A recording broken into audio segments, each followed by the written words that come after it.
going to talk about the 6 questions that you need to answer going into the new year. Don't worry about the New Year resolutions. This is going to replace that. My name is Kwavi, host of 50 Shades of Over 50. I help to bring in different questions, different guests, where we talk about all things over 50. So let's get started. So the year is ending. I know you're beginning to think about New Year resolutions, and some of you are probably tired of those New Year resolutions because they're not working. So I have 6 questions I want you to answer for yourself to help you tackle the new year in a different way. And the first question is, what are you most proud of in your personal and professional life in the last year? So in 2021. Think about that. Just what are you most proud of in your personal and professional life? One of the things I do as a life coach is I like my clients to focus on their wins. It's so easy for us to kind of, when we're focused on the goal, to kind of keep on going, and we don't even acknowledge our wins along the way. And sometimes we get to maybe halfway or even much closer to the top of the mountain. I use the top of the mountain as the goal, where we get to our goal. And guess what happens? We quit. You know why? Because it seems like nothing is working.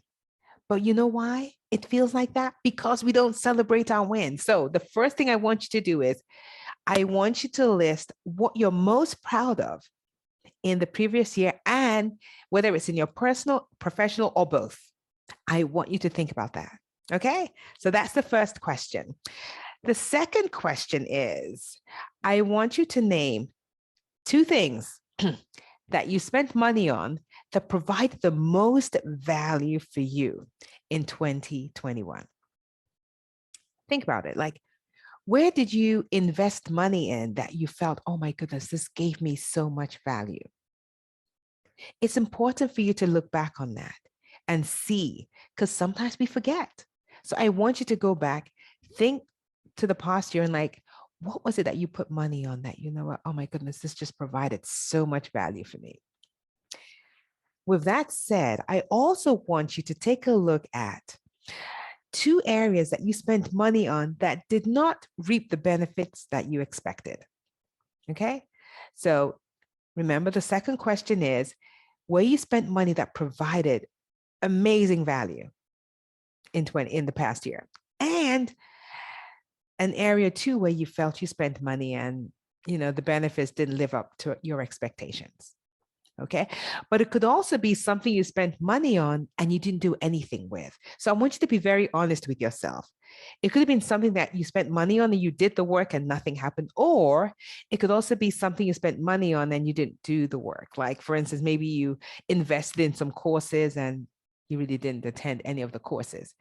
Or maybe there was a book that you bought or a program and you really didn't participate. So I want you to be really honest with yourself. Okay. All right. So that was number 3.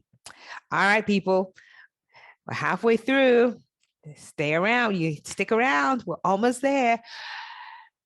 As we look into the new year, I know for a lot of you, New Year resolutions are probably the things that you do typically. I want you to do something different this year. I want you to use these questions to kind of help you move into the new year. As you transition, use these questions as a foundation for what you want to do and for things that you want to stop doing. I think that's really important for you to evaluate it like that. I stopped doing New Year resolutions many years ago because it wasn't working for me. Now, it might work for you, and if it is, keep on going. But these questions are a new approach, and I'm thinking that it will really work for you. So give it a try. All right. So number 4, name 3 people that supported you in amazing ways in the past year. So can you think of those people? 3 people that supported you in amazing ways in the past year. I think it's important that we evaluate our relationships. I like to do what is called a relationship audit once a year, where you go in and evaluate your inner circle. I like to say that not everyone should have full access to your life. It's almost like, when you go to a concert, depending on the level of tickets that you purchase, you're probably like on the, floor seats, or you could be in, out in the bleachers, or you could even have backstage access. So depending on the tickets that you purchase, it will determine the level of access you have to that, whether it's the artist, right, that you're going to go see at the concert. I want you to look at your life in the same way. Not everyone has to have backstage access to your life. And so every year, I like to do an audit of that and evaluate the people in my life. Like, who are the people in my life and what kind of access do they have to me? I think it's so important, especially when we're 50 and over. I think it's really important that we evaluate that. So I want you to look at the 3 people that just contributed to your life in amazing ways and write that down. I want you to acknowledge that. Just write them down. All right. So we're number 5. Number 5, what is the one thing that you want to start doing next year? So we're now looking at the year ahead. Like, what is the one thing that you want to start doing next year? And with that said, what is the one thing you want to stop? Like you're like, done. I've tried it. I don't want to do it anymore. I'm done. What is the one thing that you're like, I'm done. I don't want to do this anymore? What is that? So those are the 6 questions. I'm going to go through the 6 questions again. What are you most proud of in your personal and professional life? Number 2, name 2 things you spent money on that provided the most value for you in this past year. Name 2 things that you spent money on that didn't really live up to your expectations, or maybe things that you spent money on, but you didn't follow through. So you have to be honest with yourself. All right. Number 4, name 3 people that supported you in amazing ways in the past year. Number 5, what is the one thing you want to start doing next year? And what is the one thing you want to stop doing next year? So those are the 6 questions. So I have a bonus question for you that I'd like for you to answer, because I think this is important as we enhance our overall well-being. What is the one thing that you can continue to do or start doing to provide more joy in your life? Listen, we can always increase the amount of joy we have in our lives. I know we can do that. So what is the one thing? This is a bonus question. What is the one thing that you can do or continue to do to provide more joy in your life?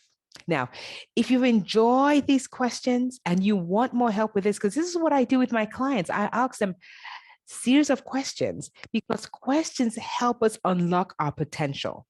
Because when someone asks you a question, you have to do the work. That allows you to start to activate your brain to figure out a response. And so if all these questions I'm asking, if this interests you and you're like, I'd like to know more, I encourage you to click on one of the links down below and get in touch with me. I work with women 50 and over to help them rediscover their purpose and passion in life so that they can live their best life on their own terms with no apologies, none whatsoever. So if that interests you, click on one of the links. Let's talk. I'd love to help you. All right. I hope you enjoyed that. And I look forward to seeing you next week. Listen, I want you to do this. Don't just don't just read, listen to this video and not do anything. I talk about it's important for you to create, not just consume the information I'm sharing, but to act on it. In other words, take action.